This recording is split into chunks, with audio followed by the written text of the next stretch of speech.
Hi, this is Debbie, and I'm just trying to get the lighting right so I can get this video done this evening. But we've had to move from where we were because the people that own the camp want to cut the trees down right beside where we were parked, and of course they don't want our bus to get damaged, and so we've just had to move over another bay because the lighting's so different, and so it's very difficult to get the videos done today. And of course now we're getting a lot of people into the camp because it's school holidays started this morning or last night, and so there's not really any free space much where I can just go out and just be on my own for a little while unless I gather a great crowd to me.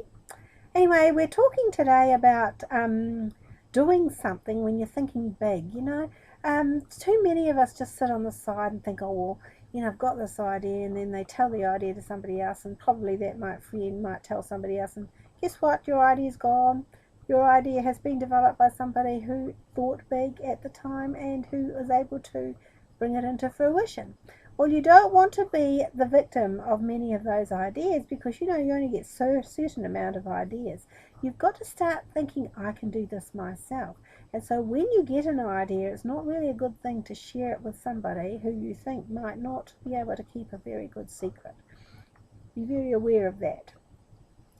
So that the idea can remain your own.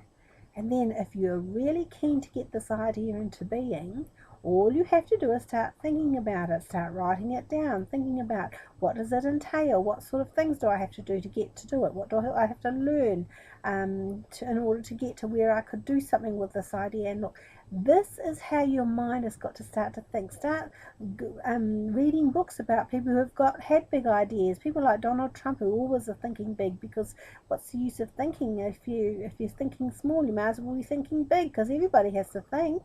And so, he's a big favor of thinking big. So read some of his books, read something of Richard Branson, read something of that Robert Kiyosaki. There's a whole lot of things out there you could be doing to help yourself think bigger than what you're doing, and just to give you that little bit of confidence to develop your own idea. Because until you do something, nothing's going to happen unless you tell somebody else who will do it instead of you.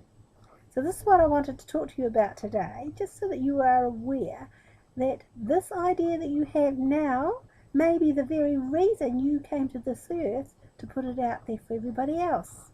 So think big, do something about your thoughts, and become the great person that you were destined to be.